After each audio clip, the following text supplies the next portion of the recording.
For this interview, I'm joined by Neiman Gracie, our main event fighter. He's going to be competing against Benson Henderson in a no-gi match, and with him is his coach and, of course, family member, Hywel Gracie.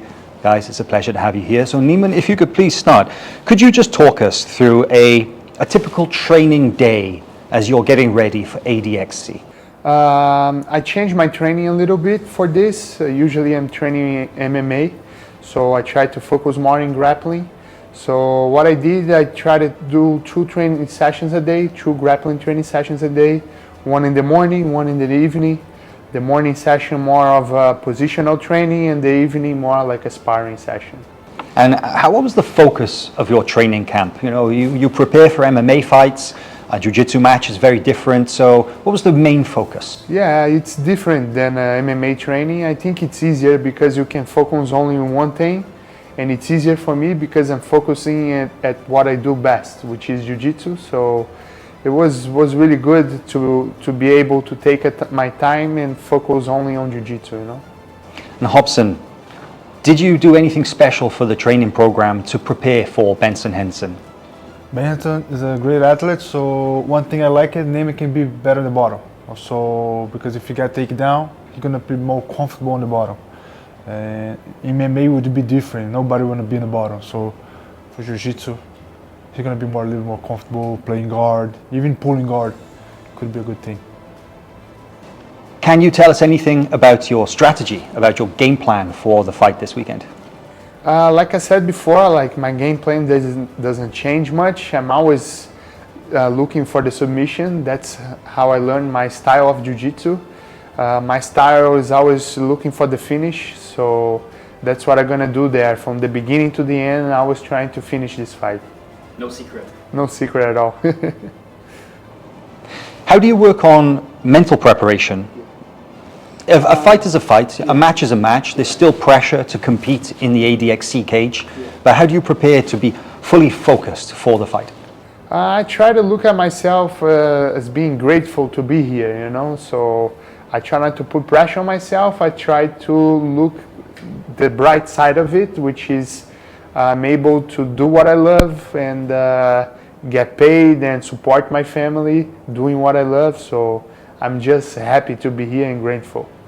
Hobson, could you highlight the strengths that you feel Neiman has against Benson? You mentioned that, you know, a strategy would be to play from bottom, but what areas do you think that Neiman is stronger than Benson?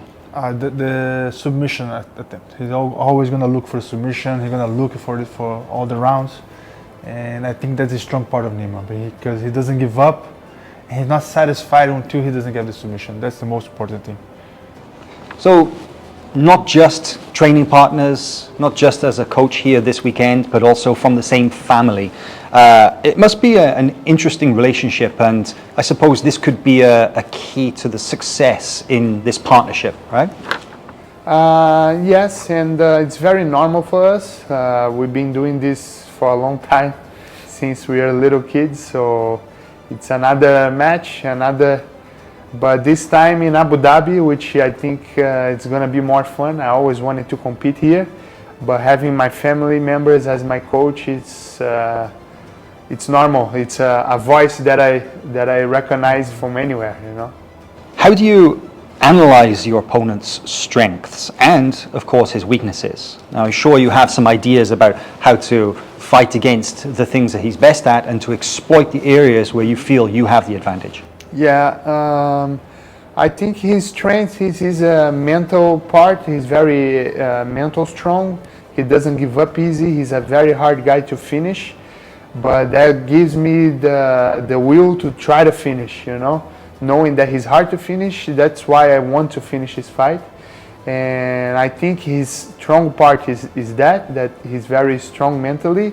And I think his weak part fighting against me, it's that he doesn't hold back, so he goes for, and I think that's what's gonna become openings for me to be able to finish this fight.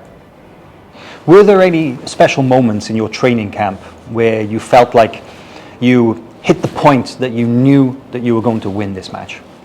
Yeah, a couple of times I felt really good. Some other days I don't feel really good. I think that's normal in every training camp.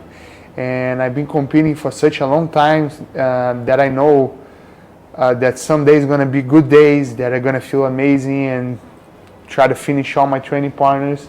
And other days I will get tapped out by everybody because I'm so tired from training. So there are good days and there are bad days, but you've got to make sure that every day you're working, you know.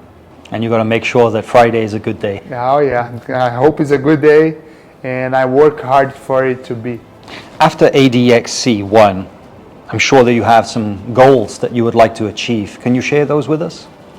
Inside the grappling world, I would like to come back to ADXC and have other matches and compete against other MMA guys. I think this is really funny and that, not funny, this is really good and that motivates me a lot, you know, like fighting against MMA guys, and I think it's going to be great. And outside of the ADXC, I'm looking to keep my career in MMA going and get close to a title shot soon. Do you have a message that you would like to share with the fans ahead of ADXC this weekend? Yeah, I just want to say that I'm really happy to be here. I'm really grateful to be here, and I can't wait to put on a show for the Abu Dhabi fans. And you guys are going to see a great match on Friday night. Could you point to a difference between fighting MMA in a cage and just the grappling in a cage like you will here in ADXC? Oh, definitely. There's a big difference between fighting and grappling, you know. It's much more relaxing, I think, much more mellow because you're not getting punched. But doing grappling in a cage is also different. And I think one thing that sets me apart in MMA is that I grapple really well with the cage and in those kind of rules. So I think it fits my game pretty well and it's going to be great. Now this match is going to be 5 3-minute rounds. How do you feel about this round structure in grappling? It's something that's very common in MMA to have rounds, but it's something not very common in Jiu-Jitsu or grappling. I think it's good. I think it brings a different look, you know. I like longer fights. If it was more minutes, it would be better. But one thing that changed in my training is that training for 3 minutes really makes me go for the hunt and go for the kill, and it brings a better type of jiu-jitsu that I can do. Instead of being the lazy game, you know, I gotta always be looking to win. And it's gonna be interesting to fight 3 minutes, 5 rounds. Is gonna be very interesting, and I think it's gonna bring the best of me on Friday night. 3 minutes, no time to waste. No time to waste at all, you know, so you really gotta go for it, and I think that brings a good side of my jiu-jitsu. And finally, would you like to send a message to your opponent ahead of the match this weekend? Just say that thank you for taking the match. I respect you a lot. You are a legend in MMA and also a very good competitor in Jiu-Jitsu. I'm very motivated to fight you, and it's going to be a great match. Hobson and Neiman Gracie, thank you very much. Thank you.